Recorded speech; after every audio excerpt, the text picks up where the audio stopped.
सोचने लगा कुछ भी हो जाए शिव को नीचा दिखाना है।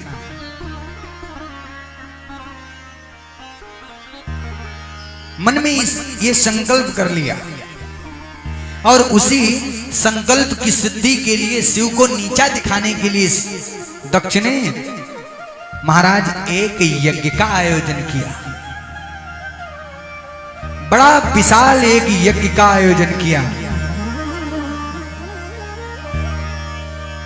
उस यज्ञ में सबको बुलाया लेकिन भगवान शिव को नहीं बुलाया। शिव को समाज में अपमानित करना है, शिव को नीचा दिखाना है। बहुत बड़ा अनुष्ठान, बड़े बड़े आचार्य बुलाए गए। और एक बात समझ ले महाराज, यदि कोई भी अनुष्ठान, कोई भी पूजन यदि महाराज इस कामना से आप करते हो कि महाराज पड़ोसी का अनहित हो जाए, इसका एक मंजिल गिर जाए, इसके घर में चोरी हो जाए, महाराज यदि इस कामना से यदि पूजन करते हैं तो प्यारे वो पूजन स्वीकारनीय नहीं होता है। वो अनुष्ठान पूजन तो आपका ऐसे करना है जैसे राख में हवन करना। हाँ, इसलिए वो पूजन स्वीकारनीय नहीं होता है। और दक्ष ऐसा ही कर रहा है। अच्छा, दक्ष यज्ञ कर रहा होता कल्याण के लिए, फिर तो कल्याण होता, लेकिन ये तो बदला लेने के लिए यज्ञ कर रहा है। हाँ? सबको बुलाया और सबको निमंत्रण भेजा और साथ साथ में ये भी कह दिया, सुनो आना तो कैलाश पर्वत पर होकर के आना। हाँ, जिससे शिव को ये तो पता चले कि हमारे ससुर के वहां कुछ हो रहा है। मतलब जलाया जाए तो सामने जलाया जाए। भोले बाबा को थोड़ा ऐसा लगे कि हाँ ग्लानि हो। जितने सभा के लोग हैं सब लोग जाने लगे। और जब सब जाने लगे, कुछ लोग तो महाराज ये भी होते हैं, यदि किसी की खटपट पता चल जाए तो महाराज जान करके कहेंगे, क्यों जानते हैं इनके वहां निमंत्रण नहीं है फिर भी कहेंगे क्यों चलोगे नहीं, वो तो पड़ोस में ही क्या जाता, थोड़ा हो आओ चल करके। माता सती को देखा लोगों ने तो कुछ महाराज गंधर्व पत्नियों ने कहा, अरे सती चलोगी नहीं? कहा? बोले आपके पिता के वहां इतनी विशाल काय की यज्ञ हो रही है। माता सती ने कहा, ये तुम क्या कह रही हो, यज्ञ हो रही? बोले हाँ, हमारे घर में निमंत्रण आया था, सो हम जा रहे हैं यज्ञ में, यज्ञ देखने के लिए। माता सती कहने लगी, हे सखी प्रवरे प्राण प्रिय, तुम विजय मम क्वागमिष्यति चंद्रोदयम्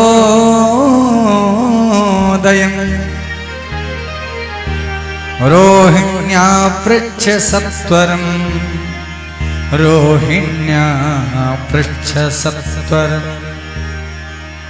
अरे सखी, हमें लग रहा है कि मेरे पिताजी तुमको ज्यादा प्रिय मानते हैं, इसलिए तुम्हारे घर में निमंत्रण गया, और हमको नहीं मानते होंगे तभी तो निमंत्रण नहीं आया। देवी तुम जा रही हो तो जाओ, मैं भी आऊंगी। पिताजी हो सकता भूल गए हो। महाराज लोगों ने पूछा तो महाराज सती ने अपने पिता का पक्ष लेकर के बोल दिया, नहीं नहीं, अरे बुलाया होगा, हो सकता है भूल गए। अपने पिता की इज्जत का ख्याल बिटिया रखती है। अरे नहीं नहीं, होता है कभी कभी महाराज, पुत्रों से तो भूल हो जाती है। लेकिन बिटिया जरूर याद रखती कि हमारे पिता हमारी माँ, यदि मायके में थोड़ा नरम गरम भी हो ना फिर भी प्रसन्न रहती। नहीं नहीं, हमारे वहां सब है। आज माता सती भोले बाबा के पास गई, भोले बाबा के पास गई, प्रणाम किया और प्रणाम करके सबसे पहली बात कही, प्रभु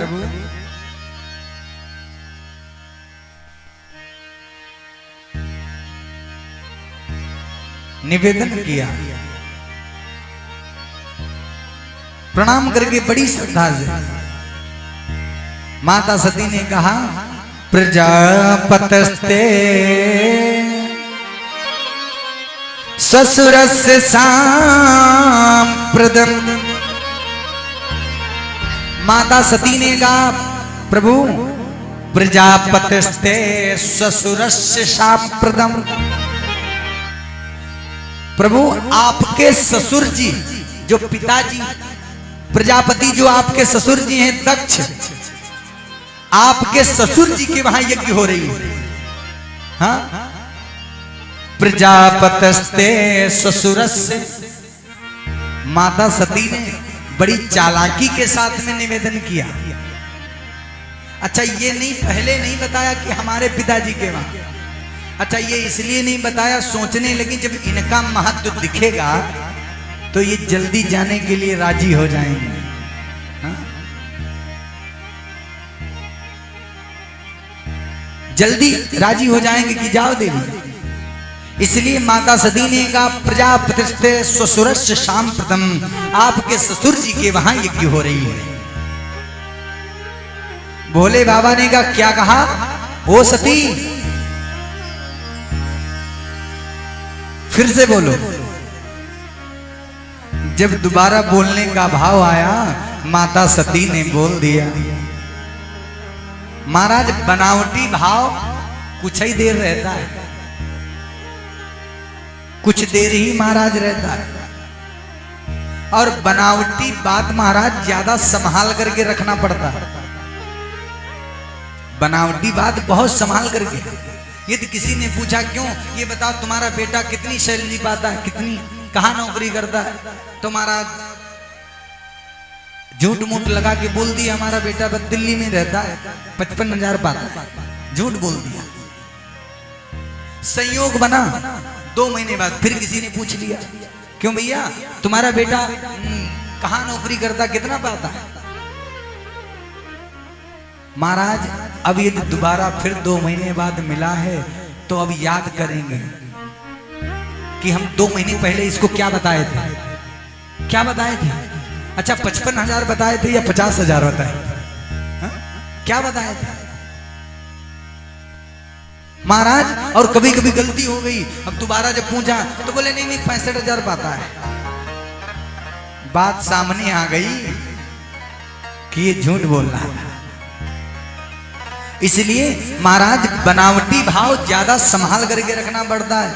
माता सती ने पहले तो मन में बड़ा माहौल बनाया, विचार बनाया कि इनका महत्व दिखना चाहिए, इनसे कहेंगे कि आपके ससुर जी के वहां यज्ञ हो रही है।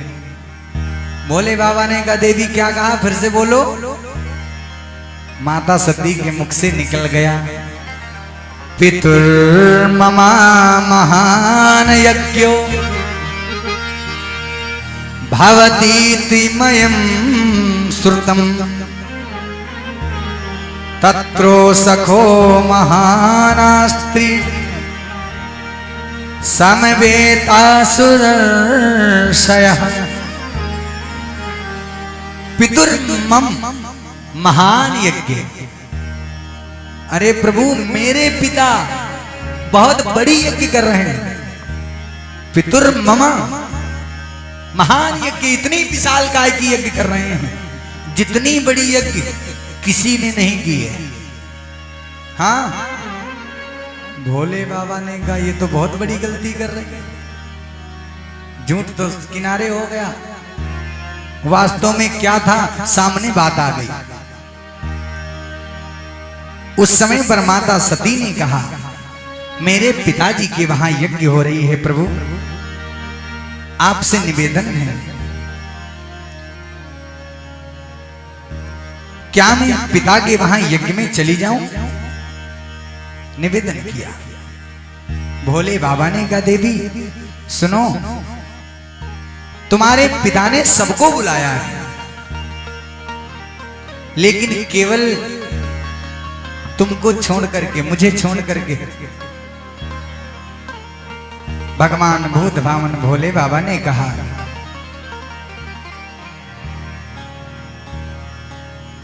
हाँ, भोले बाबा ने कह दिया, देवी दक्षी सकल निजी सुता बुलाई, दक्षी सकल निजी सुता बुलाई, दक्षी सकल निजी सुता बुलाई, दक्ष सकल निज सुता बुलाई, दक्ष सकल निजी सुता बुलाई, दक्ष सकल निज सुता बुलाई, हमेरे बायर तुम्हें बिसराई, हमेरे बायर तुम्हें बिसराई, हमेरे बायर तुम्हें बिसराई,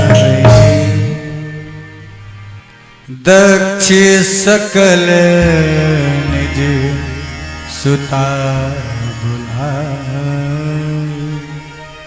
देवी तुम्हारे पिता ने सबको बुलाया है, केवल हमसे विरोध करता है, हमेरे बायर तुम्हें बिसरा, हमारे बैर के कारण तुम्हारा पिता दक्ष ने मुझे नहीं बुलाया है, तुमको भी नहीं बुलाया है। जिस समय पर महाराज इस बात को कहा, आज उसी समय भगवान शिव ने समझाया, देवी आपको मालूम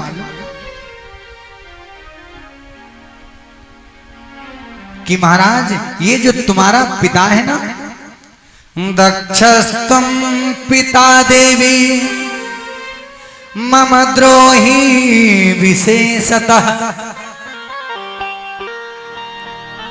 दक्षस्तम पिता देवी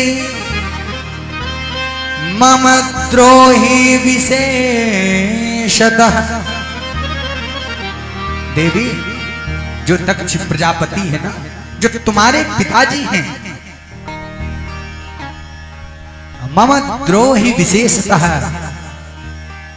अरे मुझसे बहुत विशेष विरोध मानता है तुम्हारे पिताजी। देवी उसी विरोध के चलते हुए देवी तुमको नहीं बुलाया,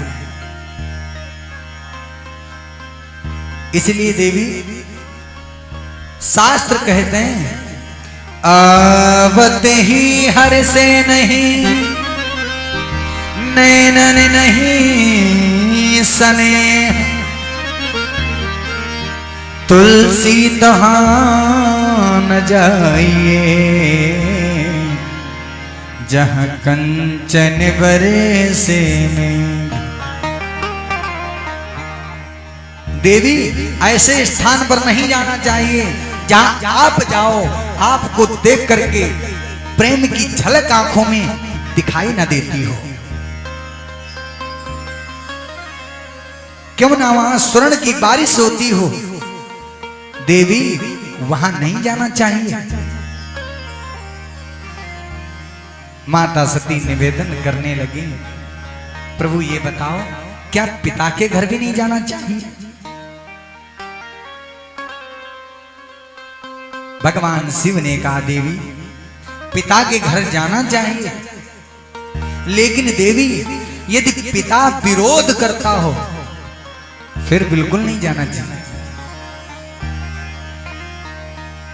तदपि विरोध मानता कोई, तदपि विरोध माने जहाँ कोई, तदपि विरोध मानता कोई, तदपि विरोध माने जहाँ कोई, तहाँ गए कल्याण न होई, तहाँ गए कल्याण न होई, तहाँ गए कल्याण न होई।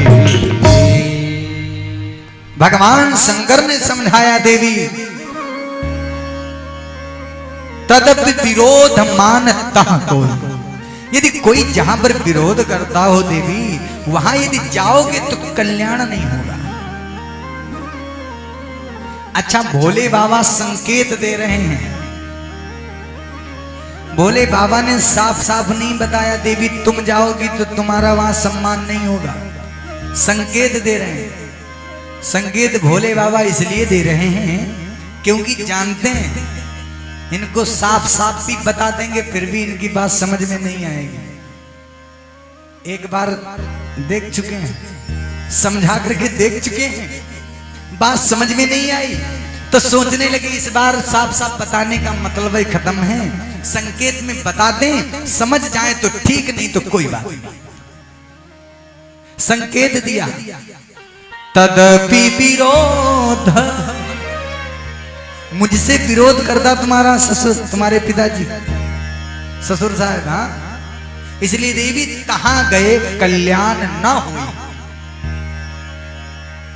भगवान शंकर ने कहा कल्याण नहीं होगा, और कल्याण का स्वरूप क्या है? शिव का नाम ही कल्याण है। शिव के स्वरूप का ही नाम कल्याण है। शिवम कल्याणम ददात इति शिव। भगवान शंकर ने कहा कि कल्याण नहीं होगा, हम नहीं जाएंगे, लेकिन बात समझ में फिर भी नहीं आई। हाँ, माता सती ने कहा आपसे विरोध मेरे पिताजी क्यों करते हैं? भोले बाबा ने जब जाकर के वो कथा सुनाई, हाँ, कि सभा में हमने प्रणाम तो कर लिया मन ही मन में, लेकिन भाव आया कि इसने सम्मान नहीं शिव जी ने नहीं किया, इसलिए उसी का प्रतिफल विरोध करने लगा। भोले बाबा ने बहुत समझाया, लेकिन महाराज एक बात तो होती,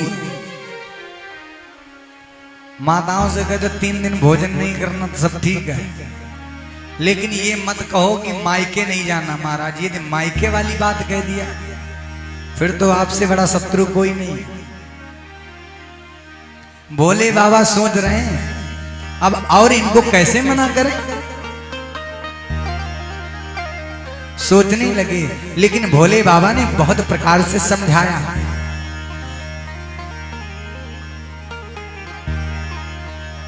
भांति अनेक शंभु समझावा, भांति अनेक शंभु समझावा, भांति अनेक शंभु समझावा, भावी वसन ज्ञान उर आवा, भावी वसन ज्ञान उर आवा, भावी वसन ज्ञान उर आवा।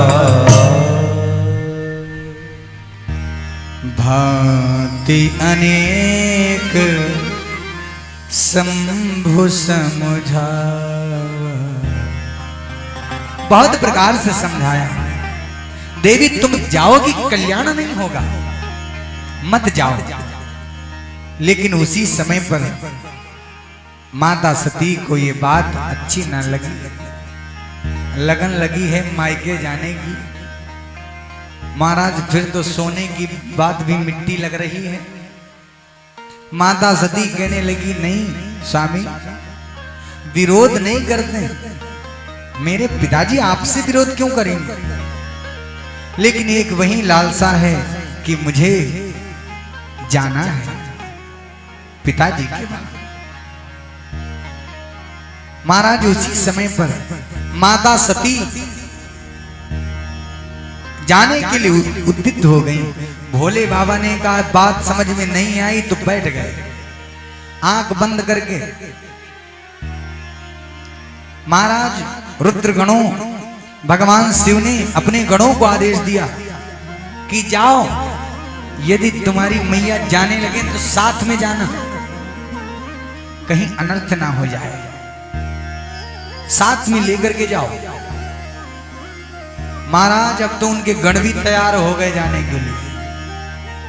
भोले बाबा धीरे से आंख खोल करके देख लेते हैं, देखें कपड़े उपड़े रखने लगी, यहाँ बैठ गई, तैयारी होने लगी। देखा वो तो तैयार होने, महाराज बैग तैयार हो चुकी है। माता सती जाने के लिए उद्युक्त हो गई। भोले बाबा फिर आंख खोल करके धीरे से देख लेते हैं, जा रही। जब देखा एकदम तैयार हो गए, फिर बंद कर लिया, बोले कोई मतलब नहीं। हाँ, माता सती जाने लगी। अपने गणों को भेजा, जाओ साथ में जाओ। माता सती जब धीरे धीरे पहुंची जाकर के अपने पिताजी के वहां, और पिताजी के वहां पहुंचते ही सबसे पहले अपने पिता का दर्शन हुआ। लेकिन महाराज बड़ा प्यारा भाव, जिस समय पर पिताजी को देखा, पिता भवन जब गई भवानी, पिता भवन जब गई भवानी, पिता भवन जब गई भवानी, पिता भवन जब गई भवानी, पिता भवन जब गई भवानी, दक्षित्रास का होना सन्मान, दक्षित्रास का होना सन्मान, दक्षित्रास का होना सन्मान। दक्ष ने जो ही सती को देखा, और दक्ष ने सती को देखते ही मुख को मोड़ लिया। सती को लगा पिताजी हमको देख नहीं पाए, बहुत सी भीड़ है ना, हो सकता भीड़ में ज्यादा व्यस्त हो इसलिए नजर ना पड़ी हो। माता सती के मन में ये विचार आया। उसी समय माता सती पहुंची जाके अपनी मैया के पास। माता के पास पहुंची और मैया ने देखा, अरे सती तू आ गई। बड़े प्रेम से मैया ने गले से लगा लिया। सादर भले ही मिली एक माता, भगिनी मिली बहुत मुस्काता। प्रेम से यदि कोई मिला माता सती को पूरे सभा में, तो महाराज केवल एक मां मिली। मां ने झट से गले से लगा लिया, बिटिया आप आ गई, चलो कोई बात नहीं, तुम्हारे पिता ने निमंत्रण नहीं भेज पाए तो क्या हुआ, चलो तुम फिर भी आ गए। गले से लगा लिया। संत बताते हैं बिटिया का मायका तभी तक है जब तक माता पिता है, जब तक महाराज माँ है तभी तक मायका है। उसके बाद जिस कमरे में रहती थी उस कमरे में जाने से 10 बार सोच आता है, भाभी जी का कमरा है, जाएं या ना जाएं। प्रेम से मां की आंखों से आंसू बहने लगे। सती को गले से लगा लिया, अरे बेटी कुछ और सती बोल पाती, इतने में ही अन्य बहनों ने मजाक बना लिया। हाँ, भगिनी मिली बहुत मुस्काता।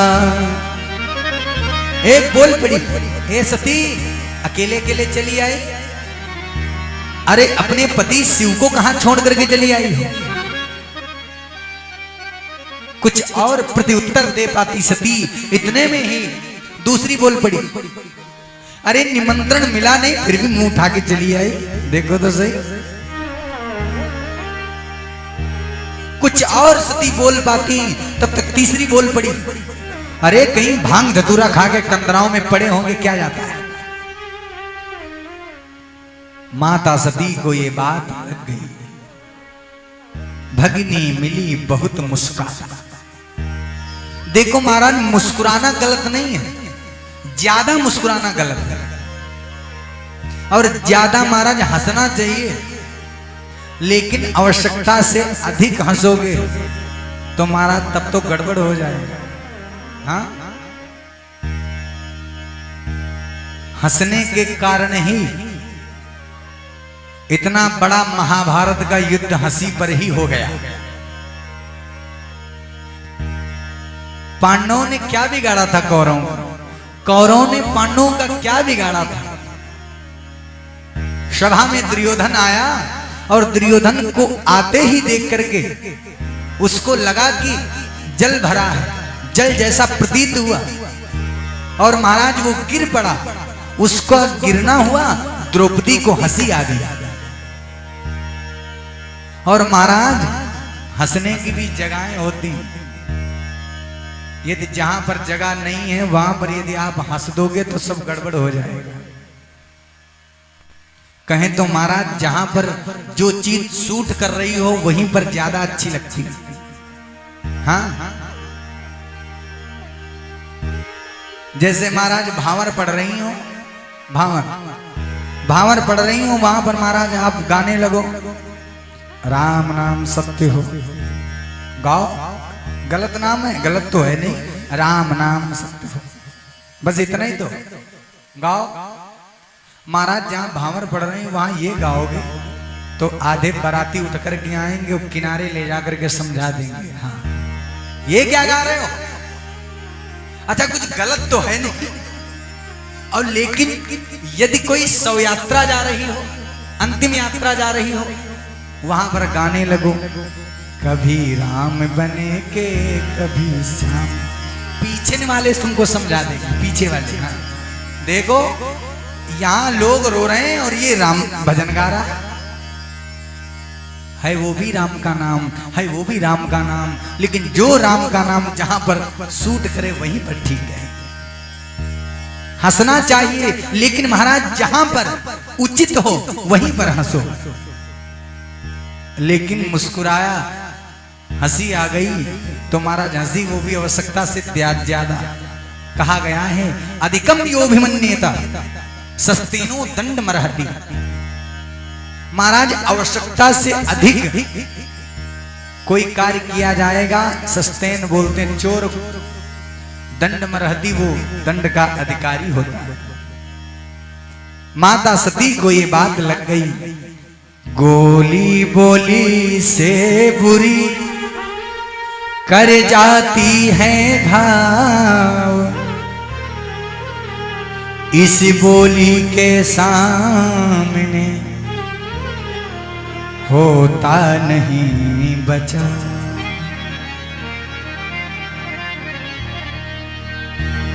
संत कहते हैं महाराज एक बार गोली लग जाए व्यक्ति बच जाएगा, लेकिन यदि बात लग जाए तो जब तक इस शरीर में प्राण रहते हैं तब तक महाराज वो घाव बना रहता है।